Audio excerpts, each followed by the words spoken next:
Bonjour à toutes et à tous. Merci d'être présent pour ce webinaire organisé par le PASCA. Je m'appelle Julien Burban, je suis chef de projet et donc je serai votre animateur aujourd'hui. Je vais commencer par vous présenter rapidement PASCA et faire une petite introduction avant de passer la parole à nos différents intervenants.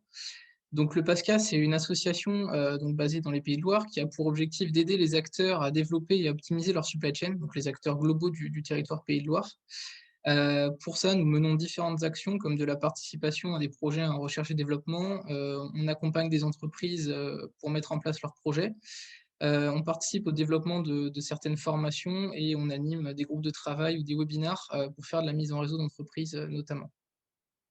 Donc la thématique du webinaire du jour, ce sera le jumeau numérique utilisé pour optimiser les activités de la supply chain.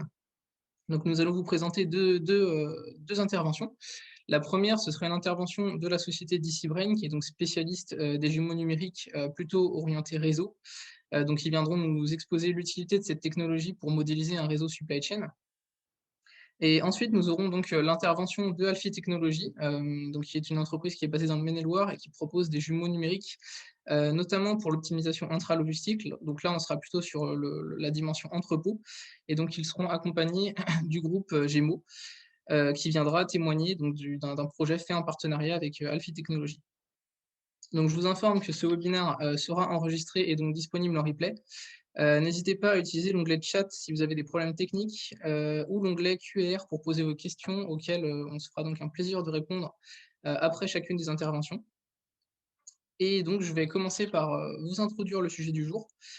Donc, pour commencer, je voulais revenir sur une définition du jumeau numérique. Donc, à l'heure actuelle, il en existe plusieurs, mais elles se recoupent tous plus ou moins dans le même sens. On peut dire qu'un jumeau numérique, c'est la représentation digitale d'un objet ou d'un process physique qui se base généralement sur des données qu'on va remonter du terrain. Donc, il existe plusieurs niveaux de maturité pour un jumeau numérique. À l'heure actuelle, un jumeau numérique est amené à vivre en parallèle de l'objet ou du process qu'il est censé représenter. Pour vous donner quelques chiffres, donc en 2019, le Gartner avait situé le jumeau numérique comme la 4e technologie la plus stratégique dans son classement pour les années à venir. Et académiquement, depuis 2016, le nombre de publications sur le sujet explose. Donc on était à 200% d'augmentation l'année dernière.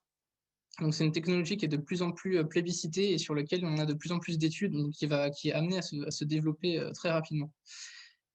Pour finir, en 2018, on avait une étude qui disait qu'en France, environ 4% des entreprises utilisaient la technologie du jumeau numérique et une augmentation prévue à 54% d'ici 2026, sachant qu'à l'époque, 83% des entreprises commençaient déjà à se renseigner sur cette technologie. Donc maintenant, je vais passer la parole à Nathalie Schaeffer pour DCBrain. Nathalie, c'est à toi. Merci beaucoup et merci Julien pour l'invitation. Je suis Nathalie, je suis responsable marketing chez DCBrain et DCBrain, c'est une entreprise qui s'est spécialisée dans l'optimisation de la supply chain via notamment l'intelligence artificielle et les fameux jumeaux numériques. Donc, nous, le constat qu'on fait chez nos prospects et chez nos clients, c'est qu'il y a énormément de données, il y a énormément d'informations et ils n'arrivent plus à les traiter par les moyens traditionnels qui sont par exemple les fichiers Excel. Donc les fichiers Excel, ils se rendent compte qu'à bout d'un moment, il n'y a plus de lignes. Donc les fichiers Excel, même les fichiers Excel deviennent trop petits.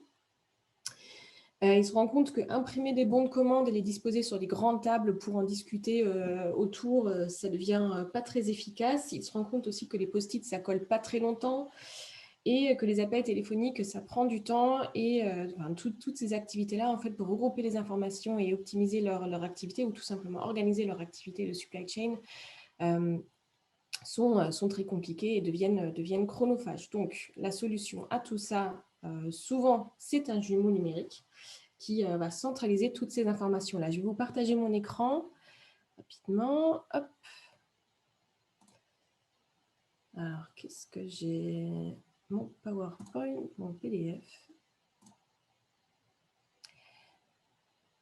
Voilà, donc là, rapidement le sommaire. Donc, vous pourrez voir ce qu'il y a au programme pour ces 10-15 prochaines minutes.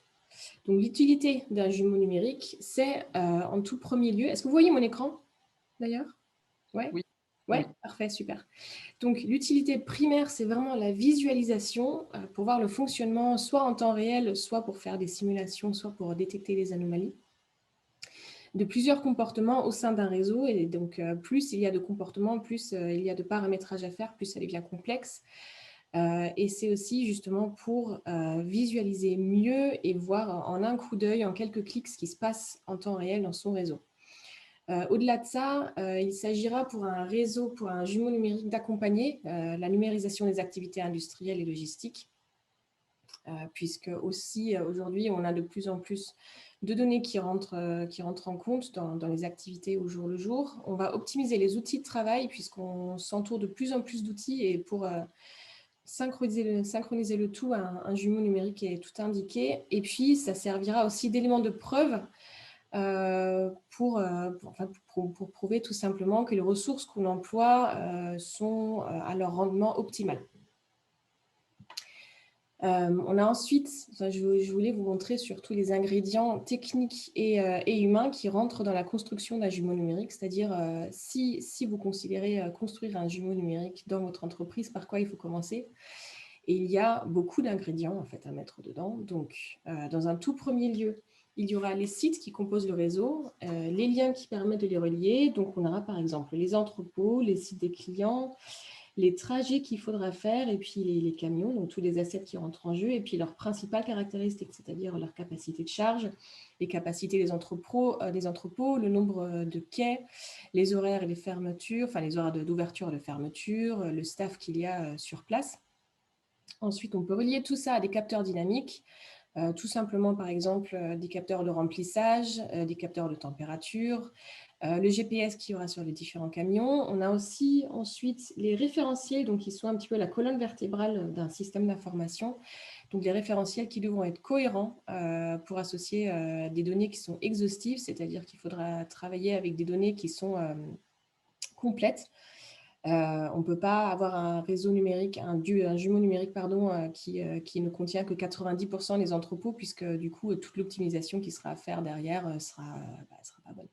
Tout simplement, toutes les règles métiers, c'est-à-dire que pour chaque acteur, il y aura des règles métiers différentes. On aura par exemple un réseau avec des camions qui font de la température dirigée. On aura des entreprises qui vont surtout faire du chaud, on aura on aura tout plein de types de différents de métiers et les règles métiers qui vont avec.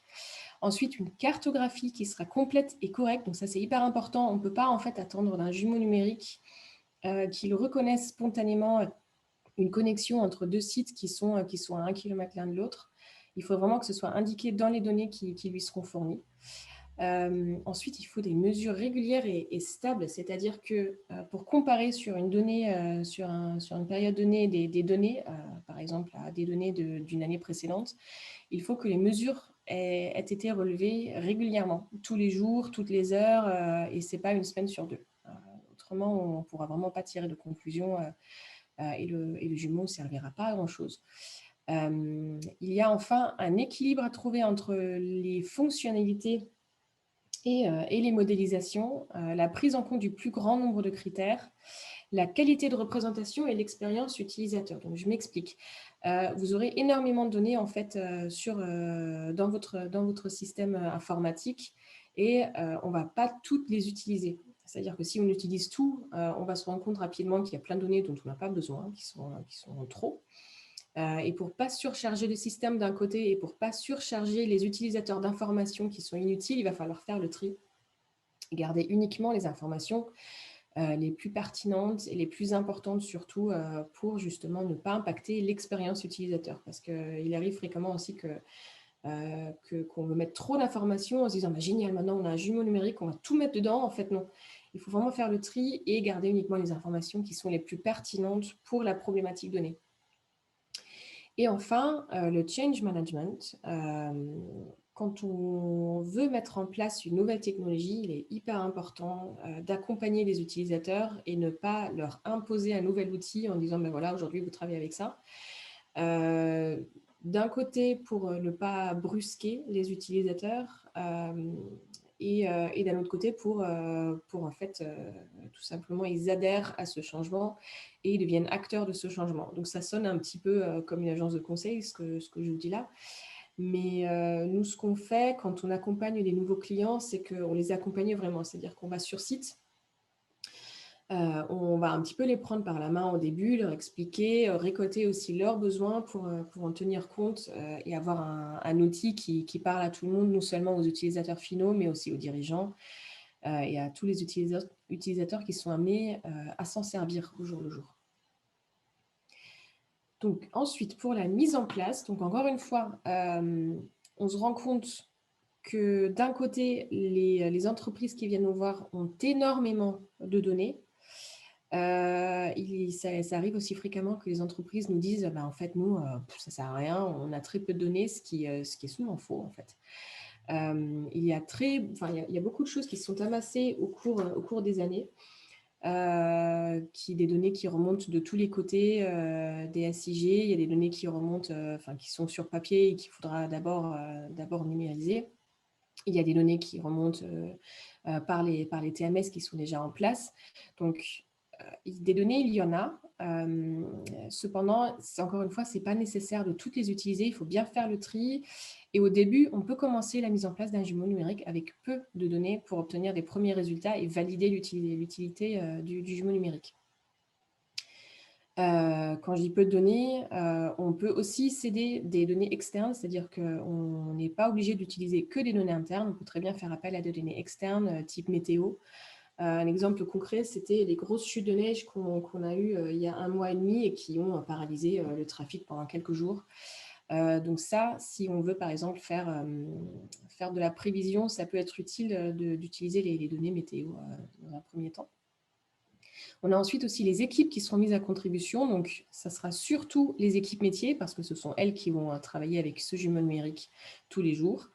Donc, il faudra bien veiller à les intégrer au projet dès le début, récolter leurs besoins et ensuite faire en sorte que ça devienne un outil qui leur sera vraiment utile et qu'ils pourront laisser de côté tout ce qui est fichier Excel, impression de commande, appel téléphonique dans tous les sens.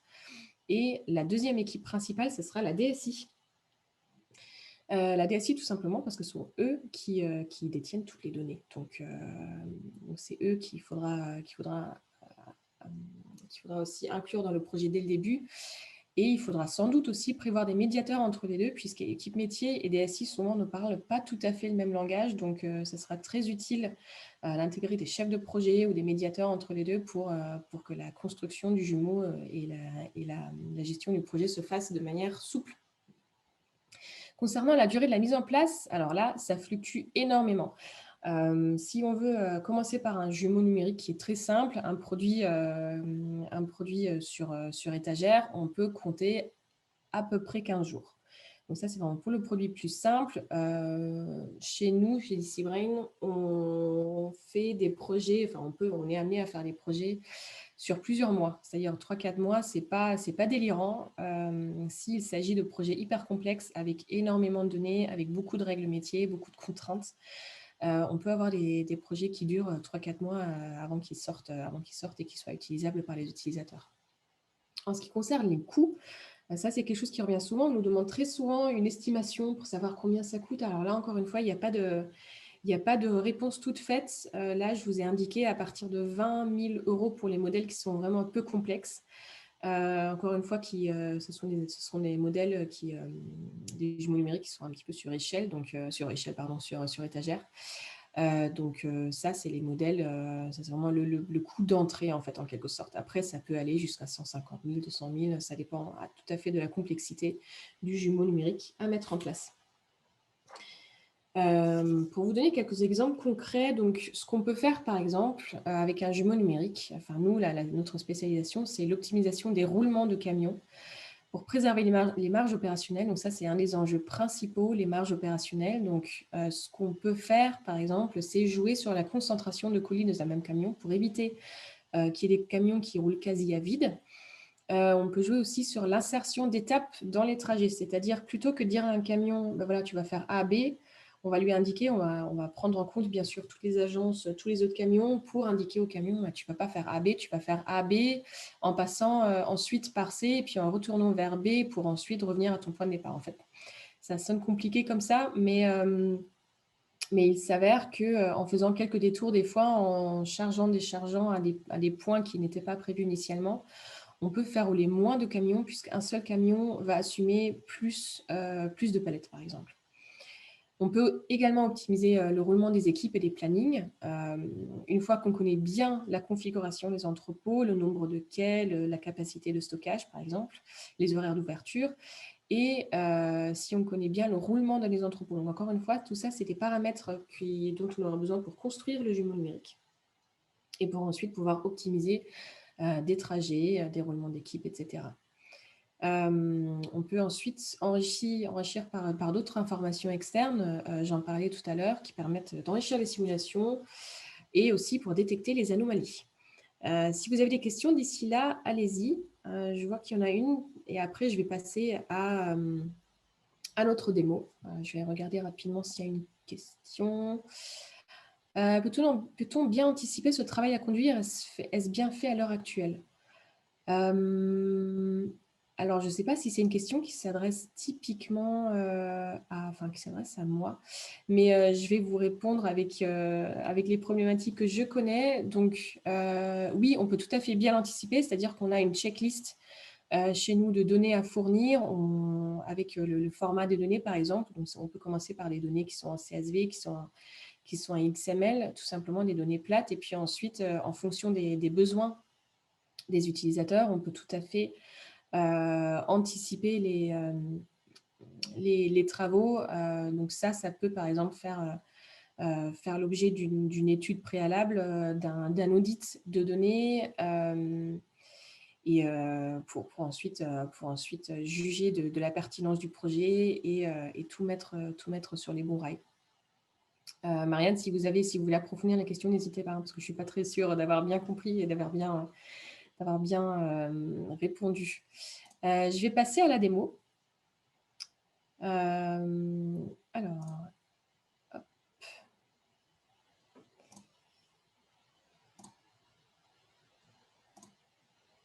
Donc là, vous voyez le double digital, donc plutôt le jumeau numérique de notre démo. Donc pour arriver sur cette page, tout simplement, c'est comme c'est un produit en SaaS.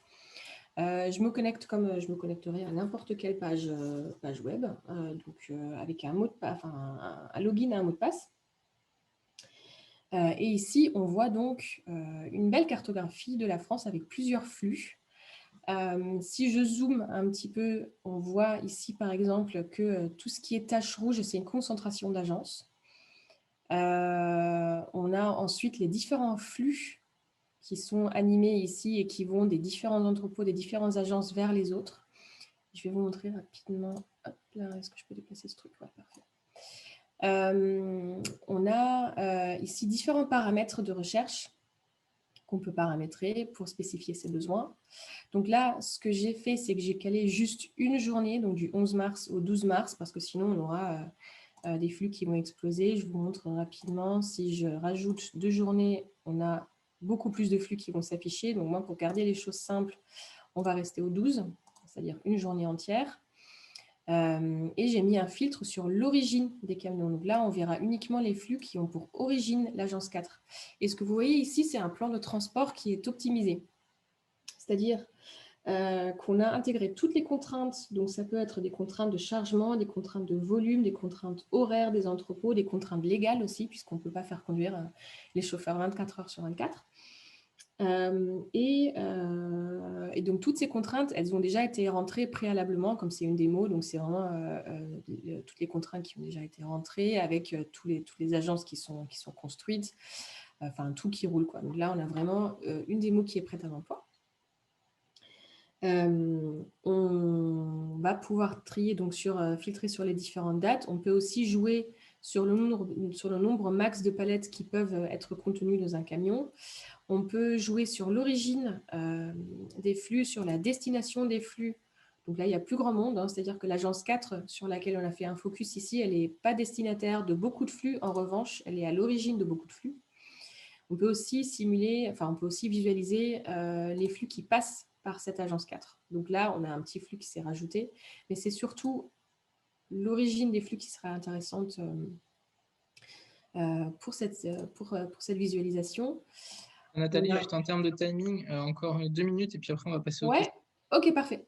Je vais faire rapidement. Du coup, on peut visualiser ici la différence entre les camions, entre les trajets. Donc les trajets et les commandes, c'est sensiblement pareil. On voit en revanche, avec un plan de transport optimisé, que les camions ne vont pas tout à fait faire le même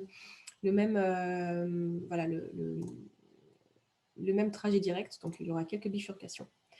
Rapidement, donc du coup, pour les camions sélectionnés, on peut faire un focus sur chaque camion. Donc là, on a le camion 49 qui va passer par l'agence 4, qui va arriver, attention, à 10h40 et qui va repartir à 11h40, une heure plus tard. Donc en fait, on a vraiment le détail pour chaque camion. Et on a aussi un dashboard externe dont on peut se servir pour aller encore plus dans le détail. Et qui est customisable avec toutes les infos voulues pour qu'on puisse partager toutes les infos avec les autres départements. Donc, on a des filtres qui sont ultra simples. Là, par exemple, je vais pouvoir partir, ça c'est les flux d'origine et ça c'est les flux à l'arrivée. Donc, on voit qu'on a quelques agences d'origine et beaucoup d'agences d'arrivée. Donc, si je fais un filtre maintenant sur une agence voulue, donc là, par exemple, j'ai l'agence 84, le temps que ça charge, hop, et je vais pouvoir faire un focus sur toutes les agences d'arrivée. Je vais en prendre une, encore une fois, au hasard, ça serait l'agence 49. Et puis, je vais voir, par exemple, le nombre de palettes qui est arrivé, qui est parti, qui est parti de l'agence, d'une agence donnée et qui est arrivé aux différentes autres agences. Donc, tout ça pour vous montrer donc, un plan de traction qui est optimisé. Une visualisation qui est assez claire avec tout plein de détails si on fouille un petit peu et puis qui est surtout sur mesure pour intégrer toutes les contraintes qu'un client peut avoir, qu'un transporteur peut avoir. Voilà, donc du coup, je vais m'arrêter ici. Si vous avez des questions, Alors, allez. on a une question intéressante déjà dans le chat. Quelle différence entre votre solution et un TMS? Alors ça, c'est une très, très bonne question. En fait, un TMS, il sera beaucoup plus statique et ne va pas pouvoir intégrer en temps réel toutes les données qu'on lui fournit. C'est-à-dire qu'en termes de visualisation, un TMS, vous avez souvent des TMS qui sont un peu plus archaïques, moins flexibles, moins dynamiques. Et un double digital, enfin, je dis encore double digital, c'est interdit ce terme, c'est jumeau numérique, sera capable de vous fournir toutes les informations qui viennent de beaucoup plus de sources pour les centraliser et pour permettre une visualisation qui sera beaucoup plus dynamique et flexible pour avoir des données en temps réel, qui permettra aussi de faire de la détection d'anomalies et qui permettra aussi de faire de l'optimisation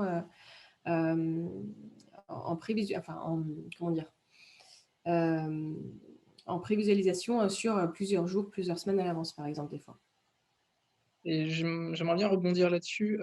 Du coup, le jumeau numérique, lui, pour le coup, il peut se connecter sur un TMS, par contre, pour Tout à récupérer fait, les données. oui. En fait, les deux ne sont pas exclusifs. Vous pouvez tout à fait avoir le TMS et puis le jumeau numérique qui va se greffer dessus. Ouais, tout à fait. C'est-à-dire que souvent, quand le TMS rencontre des limites, ça peut être utile justement de greffer un jumeau numérique dessus pour pallier ces limites. Donc oui, tout à fait, les deux ne sont pas exclusifs. Alors, pour compléter la question de Madame Souris tout à l'heure, une précision sur le plan humain. Donc, la question de base, c'était peut-on anticiper ce travail à conduire? Est-ce bien fait à l'heure actuelle? Donc, le complément de question, c'est et sur le plan humain. Alors oui, alors généralement les projets de jumeaux numériques, ça ne vient pas du jour au lendemain, donc c'est des besoins qui sont remontés souvent des équipes opérationnelles. Et oui, on peut tout à fait anticiper le tout, oui. Encore une fois, la question pour moi, elle n'est pas tout à fait claire, Julien, je ne sais pas si vous pouvez reformuler. Madame Souris, si vous voulez reformuler votre question, peut-être. De mon côté, en attendant, j'en ai une autre. Au tout début de la présentation, vous parliez euh, la compétences complexes. À partir de quand on peut définir qu'on a besoin d'un jumeau numérique parce que ça devient trop complexe, justement? Bah ça dépend de chaque entreprise en fait. Quand on se rend compte qu'on a juste plus assez de temps pour gérer et bien gérer toutes les commandes qui rentrent, par exemple pour un commissionnaire ou pour un transporteur. Et aussi que les coûts deviennent trop importants, que le ROI n'est plus là, on peut tenter de se faire aider en fait par un jumeau numérique. C'est-à-dire qu'il ne faut pas attendre la dernière minute, hein. Si vous êtes déjà sous l'eau depuis plusieurs mois et que ça va de mal en pis, il faudrait peut-être réfléchir à mettre un jumeau numérique en place. Mais tout simplement, quand on voit que le ROI n'est plus au rendez-vous. Ça, c'est un indicateur qui est très objectif et qui permettra de prendre une décision pour tester un jumeau numérique. Mais autrement, oui, quand les fichiers Excel commencent à craquer, quand on s'en sort plus avec les commandes imprimées ou envoyées par fax, ça arrive aussi. Bah, à ce moment-là, il faut peut-être réfléchir à passer à autre chose. Ok. Et donc, précision sur la question, comment le personnel vit la mise en place de ce travail et perçoit la valeur ajoutée de la démarche / technologie? Donc ça, c'est pour la précision de la question. Oui, alors tout dépend de l'accompagnement, c'est-à-dire que souvent on a des process qui sont en place depuis un bon bout de temps. Donc dès qu'il y a des habitudes qui sont prises, c'est difficile en fait de les faire changer. Et là c'est vraiment, il faut de la pédagogie en fait, hein, tout simplement. Et puis il faudra aussi accompagner les équipes pour leur expliquer en quoi ça va leur faciliter la vie, ça va leur faciliter le travail, ça va rendre le tout plus efficace. Et c'est souvent avec des arguments rationnels, oui, tels que la rapidité, la facilité de travail qu'on va réussir à faire accepter ce changement-là. Mais il n'y a pas de recette, il n'y a pas de recette magique en fait, hein. Ce sera vraiment au cas par cas, selon les problématiques des différentes entreprises, qu'on pourra amener le changement en douceur, parce que c'est vrai que c'est souvent compliqué, mais voilà, une fois que c'est lancé, ensuite, généralement, ça roule. Et puis nous, on est là aussi.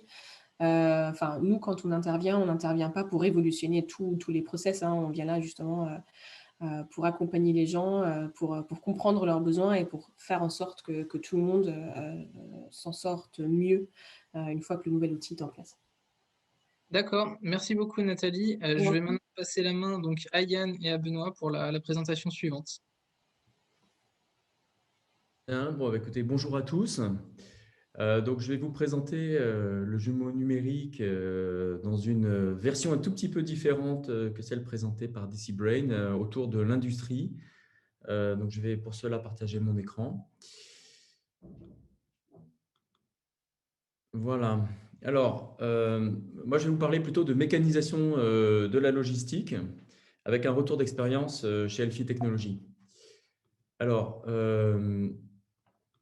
voilà, tout d'abord, peut-être un petit mot sur Alfie Technologies, hein. Donc, nous sommes une société d'une cinquantaine d'années d'existence, hein, donc avec des réalisations sur les 5 continents et surtout une évolution assez récente depuis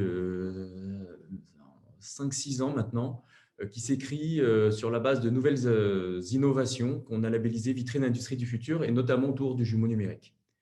Et donc, nos activités, qu'est-ce qu'on fait? Au départ, effectivement, on faisait des lignes et des lignes de production pour l'industrie et on fournissait des équipements.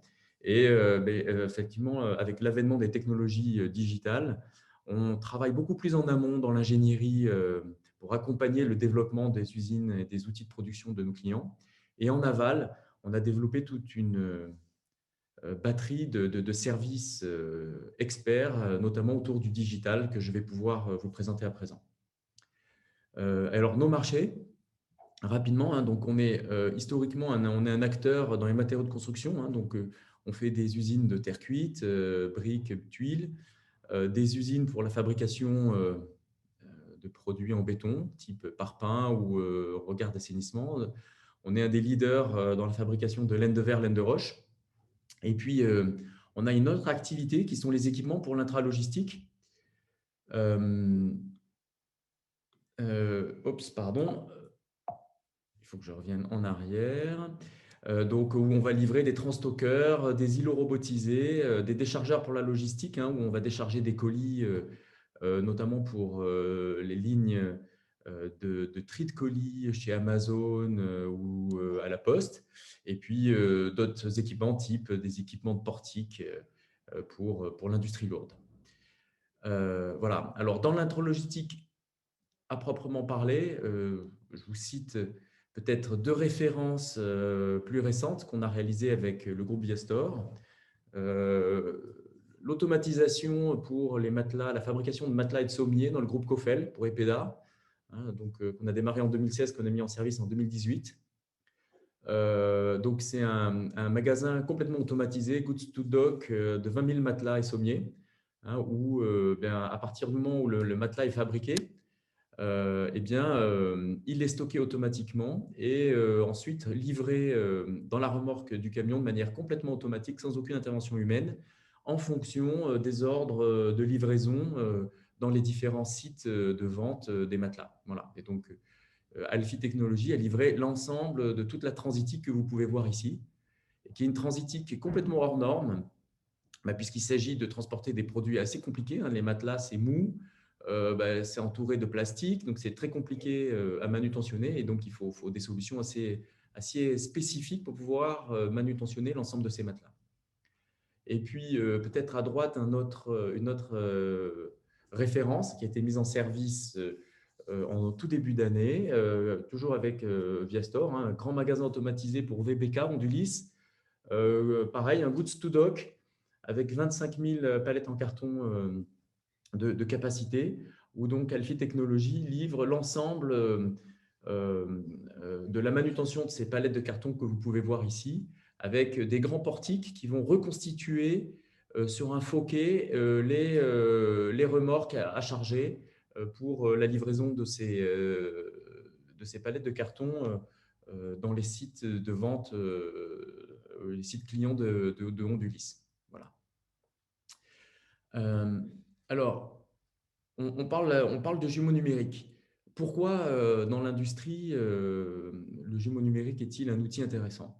Eh bien, aujourd'hui, ce que nous constatons, c'est que les industriels qui construisent des usines, des entrepôts logistiques ou des usines de production ont besoin de développer des outils qui sont beaucoup plus fiables et flexibles, avec la capacité d'une mise sur le marché rapide. C'est-à-dire qu'entre le moment où l'investissement est réalisé est décidé et le moment où il est réalisé, je dirais que sur les 10 dernières années, globalement, on a vu un calendrier qui s'est contracté de l'ordre de 30%.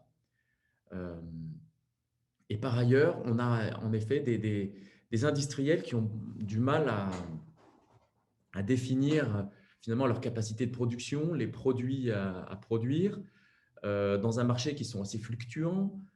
Et donc, il est nécessaire pour eux de pouvoir adapter très rapidement leur outil de production, de pouvoir le reprogrammer en fonction des besoins du marché.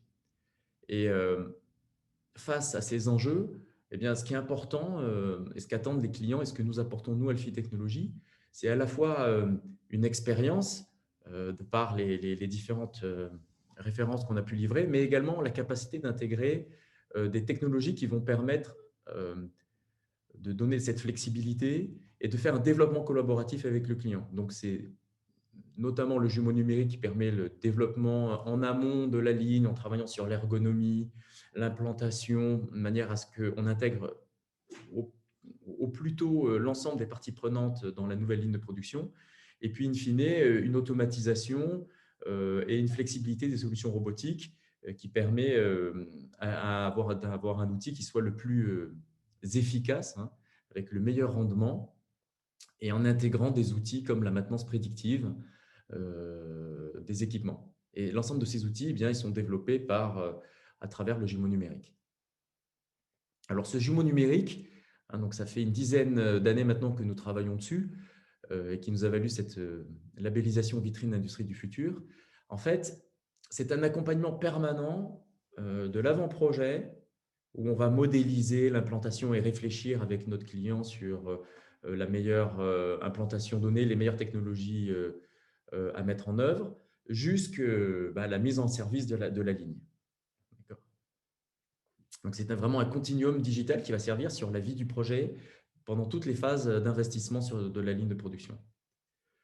Alors, si je démarre par la modélisation et l'animation, hein, donc en avant-projet, on crée en général un modèle 3D qu'on va animer, qui va permettre, encore une fois, d'échanger sur le projet et avoir la meilleure compréhension possible du projet. valider des espaces, des ergonomies, partager des informations. Et donc, on va vraiment faire de la co-conception, c'est-à-dire que le client et Alfie Technologies se retrouvent dans le même jumeau numérique en train de se rendre compte parfois de la taille des équipements, hein, parce que quand on fait des ateliers de 20-30 mètres de haut, il y a un effet d'échelle dont on se rend bien mieux compte avec un jumeau numérique. Dans ce cadre-là, je vais vous partager un premier exemple avec Gémeaux, hein, donc Gémeaux, qui est donc une société du groupe ERAM, qui collectionne donc, évidemment et commercialise des collections de prêt-à-porter. On a accompagné Gémeaux dans le développement d'un site automatisé. Donc, je vais laisser la parole à Benoît Le Denmat, qui est responsable d'exploitation logistique sur la plateforme de Bonaire et qui va nous expliquer ce que ERAM, enfin Gémeaux, avait décidé de mettre en œuvre et comment Alfie est venu répondre à cette demande. Donc, Benoît, c'est à vous. Oui, bonjour à tous. Merci de me laisser la parole du coup. Benoît Denmat, donc responsable d'exploitation du site logistique chaussures de Gémeaux, du groupe ERAM. Donc on a travaillé, oui, avec Alfie Technologies sur un projet d'automatisation qu'on a avec un de nos prestataires d'automatisation qui s'appelle Meclafarm, Automatique Logistique. Un prestataire qui a beaucoup de robots mis en place dans les petites pharmacies, enfin, petites et moyennes pharmacies et des dépôts de pharmacie, et qui voulait s'agrandir, on va dire, ou changer de dimension en s'essayant aux produits de grande consommation. Là, grande consommation de chaussures beaucoup, mais disons que les boîtes de chaussures s'adaptent pas mal à leur système. Du coup, nous, on a travaillé avec Alfie Technologies pour modéliser un petit peu toute cette organisation pour le site, voir un peu l'implantation que ça peut avoir en termes de surface occupée, en termes de hauteur, en termes de process, on va dire, pour bien expliquer, bien se mettre dans l'ambiance, dans l'environnement de travail des différents postes. On a un poste où on va injecter des boîtes de chaussures dans le système et un autre poste où on va en sortir. Donc ça nous a permis de voir un petit peu les problématiques qu'on aurait pu avoir ou les contraintes, imaginer les contraintes que pourraient avoir les collaborateurs. Ça nous a permis aussi de faire de la visualisation en 3D, donc en réalité virtuelle, aussi pour vraiment s'imprégner, aller se balader un petit peu dans cet environnement virtuel, mais au moins pour que chacun se rende compte de la hauteur des tables, tout simplement en injection. Est-ce que c'est adapté? Est-ce que la place de telle ou telle chose est la plus appropriée? Les écrans, etc. Enfin, on peut aller à plein de dimensions diverses et variées, mais on avait souhaité aller jusqu'à ce niveau-là de détail avec Alfie. Et ça a permis vraiment de mieux gérer notre projet au niveau conduite du changement. Parce que pour un site comme le nôtre, qui reste un site logistique avec des collaborateurs un peu vieillissants, c'était important qu'on insiste sur l'ergonomie, sur la présentation du projet, l'adhésion, on va dire, de tout le monde. Et c'est très compliqué sur un plan en 2D ou des explications, même si on avait des photos 3D, des petites choses comme ça, c'est très compliqué à présenter, alors qu'avec une vidéo qui retrace tout, voire de la réalité virtuelle quand on peut à certains collaborateurs, ça permet tout de suite de se mettre dans le bain de cet environnement de travail. Et ça, c'était vraiment bénéfique pour nous. Et ça nous a permis aussi de revoir certaines organisations suite à des réflexions, à des demandes de nos collaborateurs. On s'est rendu compte que tout compte fait, il faut peut-être faire évoluer un petit peu certains postes, genre en injection au début qui était prévu sur une toute autre manière. On l'a repensé suite à diverses réflexions qu'on a pu avoir grâce à cette réalité virtuelle. De plus, ce qu'on a fait aussi avec Alfie on a fait aussi de la cadence, carrément, on a essayé de modéliser une cadence théorique, alors ça reste très théorique bien sûr, mais une cadence théorique pour voir est-ce que l'opérateur il arrive à suivre la cadence en réalité virtuelle. Ça fait un peu jeu vidéo, si on veut, mais au moins ça permettait de voir est-ce que c'est possible, est-ce que ce n'est pas une cadence trop soutenue, et est-ce qu'on arriverait à faire les différents mouvements qu'on veut et comment l'opérateur ferait ces mouvements. Après, ça reste encore une fois du virtuel, mais tout de suite, ça met dans le bain de notre activité et ça nous fait nous poser plein de questions. Et c'est tout l'intérêt de cette représentation. C'est vraiment qu'on se pose un maximum de questions pour essayer de répondre au mieux à l'installation de demain, quoi. Voilà. D'accord. Bah, écoute, merci beaucoup, Benoît, pour ce témoignage. Alors bah, là, je vous montre peut-être une photo. J'ai un peu agrandi la photo qui donne un extrait de l'implantation chez Gémeaux et sur la base desquelles ensuite on a fait ce travail d'ergonomie. Hein. Là, vous voyez les postes opérateurs. Euh, voilà, vous pouvez voir un film que nous avons réalisé et que nous avons présenté à l'ensemble des collaborateurs. D'accord. Et ensuite, c'est dans ce même environnement qu'avec le jumeau numérique, on a pu euh, faire cette modélisation des postes ergonomiques, tester la cadence opérateur, comme vous le disiez, Benoît. Voilà.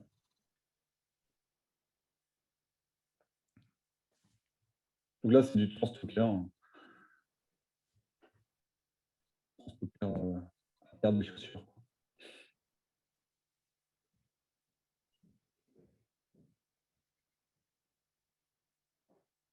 Donc, on voit bien directement les postes de travail, les collaborateurs ont pu voir carrément la hauteur des postes et vraiment se mettre à, la place à leur place de demain. L'emplacement des palettes, la circulation des chariots, ça a posé pas mal de questions et c'était tout l'intérêt aussi d'avoir cette visualisation. Ouais, donc là, ce que vous voyez là, c'est en fait l'enregistrement dans le casque de réalité virtuelle de ce que voit une personne qui était en train de se promener dans le site et qui était en train de comprendre l'implantation générale. Hein, voilà. Merci Benoît. Merci. Alors, si je continue, je vous donne un autre exemple ou un autre zoom, mais qui est finalement très similaire à ce qu'on vient de voir. Hein, c'est sur Maison du Monde. Donc, sur Maison du Monde, on va le voir tout à l'heure. Alfie réalise finalement le Goods to Man le plus gros du monde, hein, avec plus d'1 million de mètres cubes de stockage pour des meubles. Donc, c'est un projet complètement pharaonique. C'est une véritable cathédrale en termes d'automatisation. Avec par ailleurs des produits complètement hors normes, puisque la plupart des projets d'automatisation qu'on connaît, c'est avec des bacs de 600-400, mais travailler sur des matelas, comme je l'ai présenté préalablement, ou sur des meubles et avec des formes assez variées, des poids et des encombrements relativement importants, c'est complètement inédit. On l'a vu avec Benoît, la clé de la réussite de l'automatisation, effectivement, il y a les machines, il y a les logiciels, mais la clé, c'est l'interface avec les opérateurs. Si on rate cette phase-là, le projet d'automatisation est un échec assuré. Parce qu'en fait, c'est au moment où l'opérateur interagit avec le système informatique et le système automatique que eh bien, on a toutes les erreurs et les temps perdus potentiels. Et donc, si on ne travaille pas correctement à la fois sur l'ergonomie des postes, mais également sur l'accompagnement des opérateurs pour que ceux-ci se sentent bien intégrés, se sentent partie prenante dans ce projet, le projet d'automatisation perd une grande partie de son intérêt et de son effet de levier en termes de productivité pour le site. Donc, ce que vous voyez ici, par exemple, c'est le travail qu'on vient de réaliser avec Maison du Monde, hein, où, effectivement, comme on le disait avec Benoît, on a regardé où est-ce qu'il fallait mettre les boutons de commande du poste de picking, à quelle taille de table fallait-il mettre, où est-ce qu'il fallait mettre les moteurs pour ne pas gêner, je dirais, le déplacement des opérateurs, les écrans, comment il fallait les orienter, les boutons d'urgence, où est-ce qu'on les mettait, hein, pour effectivement intégrer aussi les notions de sécurité, puisqu'on est, on est en interface avec des machines automatiques. Donc, on est sur un travail qui est assez compliqué et ce n'est jamais le même. Je veux dire, chaque projet a ses propres contraintes et nécessite un travail, un aller-retour avec le client et les opérateurs pour définir proprement les stations de travail. Donc voilà, je dirais, la première étape du jumeau numérique. La deuxième étape du jumeau numérique, c'est la simulation sur le modèle numérique, puisque quand on parle, nous, d'automatisation d'entrepôt, il s'agit d'assurer un certain nombre de cadences. Sur le projet COFEL, par exemple, il s'agit de manutentionner un matelas toutes les 24 secondes. Bon, il est important de vérifier que l'implantation générale permet d'atteindre les cadences et donc la productivité du site. Et donc, le jumeau numérique nous permet de le faire. Et ce que je vous présente là, en quelques secondes, c'est ce qu'on a présenté donc, à Maison du Monde avec notre partenaire Viastor. Donc, Alfie réalise l'ensemble de la logistique ici. Et Viastor est l'intégrateur et intègre la partie Transstocker. Donc, vous avez à droite, dans la petite photo, une incrustation de la logistique et des convoyeurs pour le groupe COFEL, qu'on a reproduite ici pour Maison du Monde. Et vous voyez l'ensemble du site. Donc, chez Maison du Monde, un site absolument gigantesque encore et inédit par ses dimensions, il s'agit in fine de s'assurer que la productivité est la bonne sur ce site. Donc, vous voyez cette cathédrale hein, avec 6 allées différentes de Transstocker et la capacité de gérer 1 million de mètres cubes.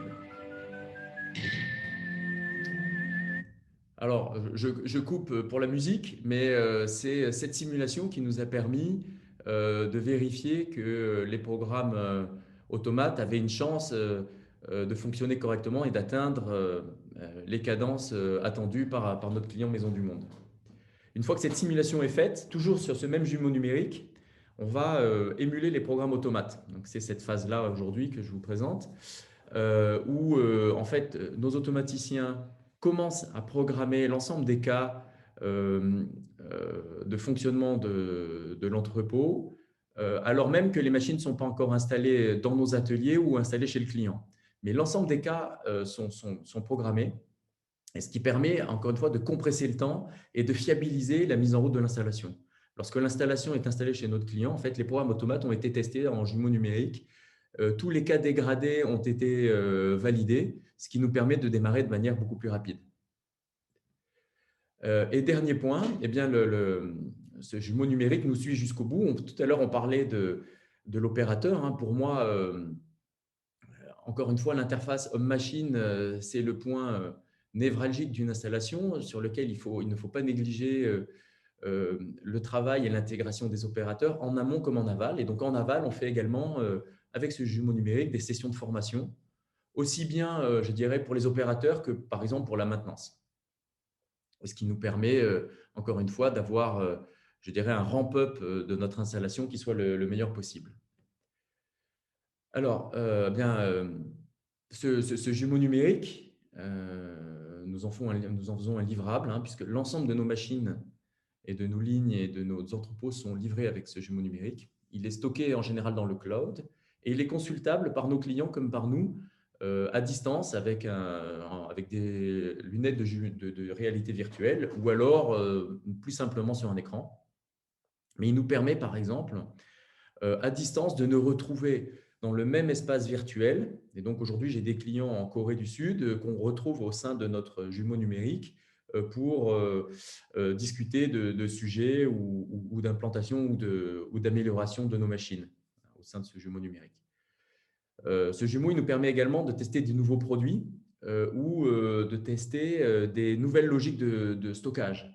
Hein, il se peut que, par exemple, sur un entrepôt logistique, la liste des colis est changée et qu'il soit nécessaire d'adapter nos algorithmes de stockage. Et donc, on va pouvoir tester à la fois les nouveaux algorithmes ou les nouvelles commande d'automatisme au sein de notre jumeau numérique avant de l'installer sur site. Et puis enfin, sur ce même stock, sur ce même cloud, on a plusieurs scénarios de formation opérateur ou de formation maintenance qui sont stockés et qui nous permettent de former régulièrement les opérateurs, parce que tous les industriels connaissent les mêmes problèmes de turnover parfois important des opérateurs sur les lignes, et on a besoin d'organiser des séances régulières de formation. Dernier point que je voulais partager avec vous, c'est finalement le retour d'expérience d'Alfie Technologies. Vous l'avez compris, nous sommes Alfie Technologies, nous sommes à l'origine des intégrateurs et des fabricants de machines qui avons intégré des solutions numériques. Qu'est-ce que nous constatons? Que beaucoup de nos clients industriels sont assez démunis face à une offre qui est parfois abondante et hétérogène, avec des questionnements sur la fiabilité des technologies, la compatibilité des différentes technologies, la sécurité des données. On n'a pas parlé du risque cyber jusqu'à présent, mais le risque cyber, il est prégnant. Il y a beaucoup de sociétés aujourd'hui qui sont attaquées. Donc, il y a un vrai problème sur où sont stockées les données, à qui appartiennent-elles. Dans ce contexte-là, nous retenons 3 points essentiels. Il faut s'assurer de l'interopérabilité des technologies. Nous considérons qu'avoir un intégrateur, c'est une bonne garantie d'avoir un chef d'orchestre qui s'assure que l'ensemble des technos vont pouvoir parler ensemble pour la bonne productivité du site. Ça, c'est le premier point. Le deuxième point, c'est que, comme on l'a vu, il y a beaucoup de technologies différentes. Il faut pouvoir, encore une fois, les organiser de manière la plus cohérente possible. Il faut une approche pluridisciplinaire. Et donc, dans ce cadre, chez Alfie Technologies, nous avons intégré à la fois des data scientists, des informaticiens industriels et puis des mécanos, des mécaniciens et des automaticiens. Et dernier point, il nous paraît important, je vous ai parlé de continuum de ce jumeau numérique, avoir un accompagnement global de la conception à la mise en service par un opérateur, un interlocuteur unique. Pour nous, c'est le gage, encore une fois, d'un projet réussi. Et in fine, poursuivre dans le temps aussi la pérennité des solutions et l'obsolescence potentielle des technologies, parce qu'il y a, on le voit,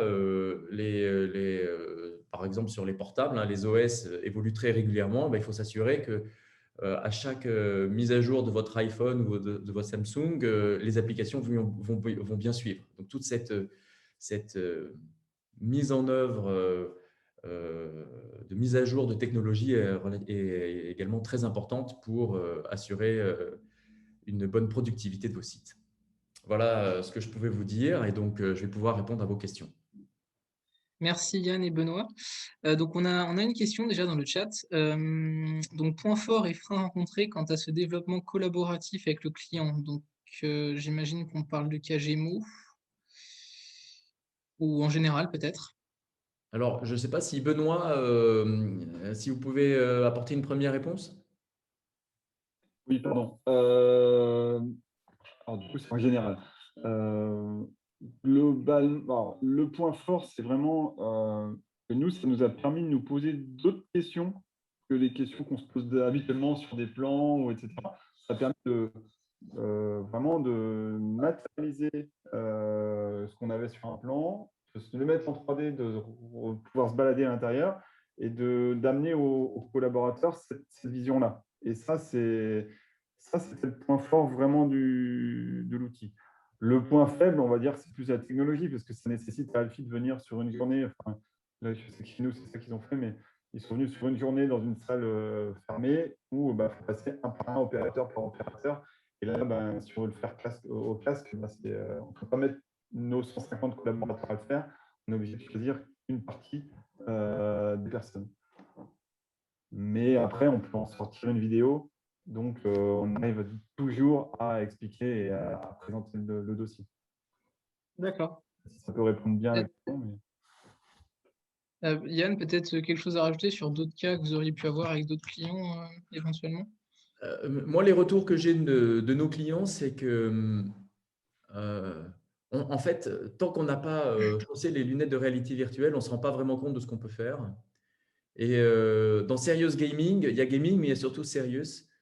Et en fait, ça apporte vraiment une valeur ajoutée supplémentaire de voir à l'échelle 1 la future usine.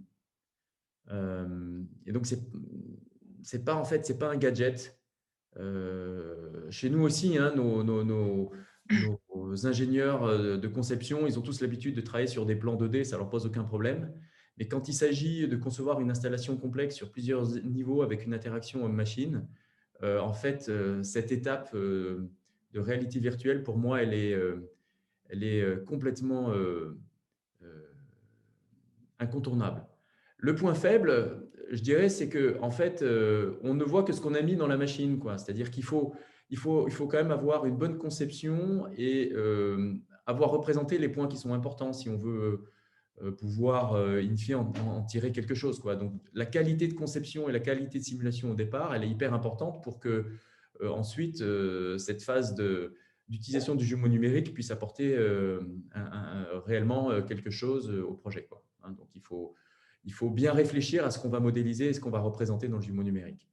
Ne pas D'accord. en faire trop parce que sinon le modèle est beaucoup trop lourd et en même temps apporter les points clés sur lesquels il faut qu'ensuite on puisse travailler avec notre client. Nouvelle question, donc quel logiciel de modélisation de simulation utilisez-vous? Bah, écoutez, on utilise des logiciels développés maison, hein, donc on travaille sur une base SolidWorks, puisque voilà, c'est le logiciel de conception mécanique. Et ensuite, on a développé des bibliothèques qui sont propres à nos machines et qui intègrent la cinématique spécifique de nos machines pour pouvoir ensuite aller très vite quand on a des grosses unités à, à modéliser, comme j'ai pu vous le présenter sur Gémeaux ou sur Maison du Monde. D'accord. De mon côté, j'ai 2 questions. La première, en termes d'investissement et de retour sur investissement, qu'est-ce que ça représente à peu près un jumeau numérique comme on peut en trouver chez Gémeaux ou Maison du Monde?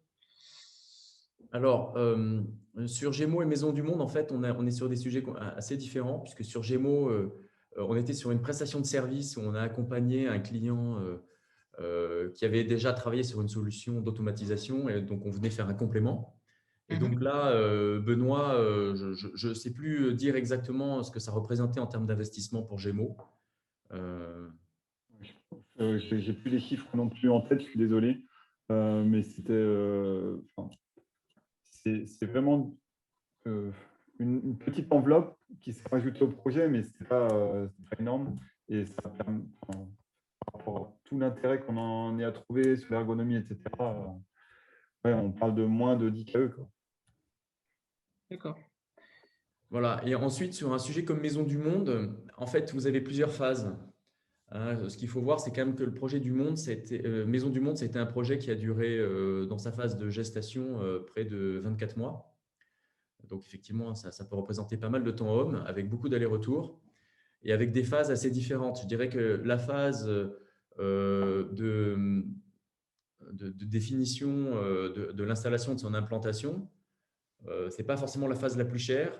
Il y a une phase qui est assez lourde, c'est la phase vraiment de simulation de l'ensemble des cas, de l'ensemble des commandes en entrée et en sortie, hein. Donc là, c'est un travail assez intensif qui peut représenter quelques centaines de kilos euros en termes de travail de simulation. Et ensuite, la phase de formation, à partir du moment où le jumeau numérique a été développé, c'est plus que du temps homme, il n'y a plus vraiment de temps de développement, quoi. Donc, ce n'est pas des montants importants, hein, et in fine, si je prends l'ensemble du jumeau numérique rapporté au projet d'investissement, c'est de l'ordre de 1%, quoi. Hein, donc, c'est relativement minime par rapport à l'investissement global. Et en même temps, ça devient complètement incontournable. D'accord. Dernière question de mon côté. Est-ce que vous remontez déjà est-ce que vous utilisez déjà, par exemple, les capteurs qui sont sur les différentes machines pour remonter des données du terrain? Et est-ce qu'on pourrait imaginer que votre jumeau numérique puisse servir d'outil de pilotage par la suite? Parce que là, j'ai compris qu'il est beaucoup tourné vers la formation, la simulation, l'implantation. Est-ce qu'on pourrait imaginer qu'il puisse servir d'outil de pilotage également? Tout à fait, Julien, merci pour cette question. Alors, je vous ai présenté un aspect du jumeau numérique. DC Brain en a présenté un autre nouveau qui qui est un autre qui est la remontée des données. Et en effet, c'est ce que nous faisons aussi, c'est-à-dire que pour faire notamment la maintenance préventive, on a besoin de remonter l'ensemble des données de capteurs. Donc, on utilise pour cela une plateforme qui s'appelle Elphi News, hein, et qu'on livre aussi avec l'ensemble de nos lignes de production, sur lequel vont remonter l'ensemble des logs d'automates, par exemple, mais également l'ensemble des interventions humaines. Donc, j'ai sur une même plateforme l'exhaustivité des données, les données machines, donc log d'automate, temps d'arrêt machine, remontée de capteurs si j'en ai besoin, remontée d'un MES ou d'un ERP. Et je vais avoir également l'ensemble des opérations réalisées par les opérateurs, les problèmes, le cas échéant, les opérations de maintenance. Et donc, c'est un carnet de bord, un carnet de santé global de la machine. Et sur la base de l'ensemble de ces données qui nous remontent, donc on est vraiment en mode dynamique, encore une fois. On va être capable d'abord d'optimiser les opérations de maintenance préventive en disant finalement la machine a tourné plus vite que prévu, donc il faut anticiper les opérations de maintenance préventive. Ça ne peut se faire qu'avec des données dynamiques qui remontent. On va également pouvoir aller un cran plus loin en faisant de la maintenance prédictive, notamment lorsque nous sommes sur des process continus. On est capable d'intégrer des capteurs et de faire de l'analyse de données, par exemple, sur des pics d'intensité qui vont pouvoir être des indicateurs d'une défaillance prochaine d'un moteur. Voilà. Donc, on va pouvoir, encore une fois, faire de la prédiction. On est également capable de faire de la prédiction de dérives de qualité produit ou de cadence. Donc, sur des process de production, on sait à un moment donné que si on a une dérive d'un temps, par exemple de l'humidité ou d'un temps de chauffe, eh bien, je peux avoir une incidence sur la qualité produit. Donc, on va, au lieu de monitorer la qualité produit en aval, on monitore ces paramètres en amont et on s'assure qu'il n'y ait pas de dérive de ces paramètres en amont. Voilà. Et in fine, notamment dans la logistique, hein, qui est le sujet qui nous intéresse, eh bien, en fait, je suis capable de faire remonter le fonctionnement exact de mon entrepôt logistique dans ma maquette numérique et de voir la différence entre ce qu'on avait prévu et la réalité, notamment en termes de cadence. On a une obligation de gérer la cadence du site et s'assurer qu'il a la bonne productivité. Hein. Je vous parlais tout à l'heure de Cofel où il faut livrer un matelas toutes les 24 secondes. Bon, est-ce que notre site est capable de le faire? Quels sont éventuellement les temps d'attente au niveau opérateur, au niveau machine? Comment je peux les analyser pour les réduire et optimiser le fonctionnement du site? Voilà. Et donc ça, on le fait en travaillant, en ayant la vision 3D du jumeau numérique et en remontant le jeu de données réel pour l'intégrer et ensuite voir dans le jumeau numérique ce qui se passe. Voilà. Ça me permet de faire un peu le film des événements et d'avoir une meilleure analyse. D'accord. Bon, c'est plus clair, effectivement. Merci beaucoup. Alors, il y a une dernière question. Malheureusement, on a déjà dépassé un petit peu sur le timing du webinaire. Je pense que je vais conclure ce webinaire, mais évidemment, la question n'est pas perdue. Je la garde et donc on la transmettra à Yann, Nathalie et Benoît par mail et on vous fera un retour donc, en même temps que le replay sur cette question. Donc, merci beaucoup à tous les participants. Merci à Yann, merci à Benoît et merci à Nathalie pour nous avoir, pour leur présentation et nous avoir partagé leur expertise. Donc, j'espère que ce webinaire aura pu aider certains qui auraient aimé s'orienter vers des projets de jumeaux numériques. Donc, merci beaucoup à tout le monde. Vous pouvez nous contacter évidemment par mail si vous avez des questions. Et je vous souhaite donc une bonne journée en espérant vous revoir sur les prochains webinaires du PASCA. Merci beaucoup. Au revoir. Merci à tous.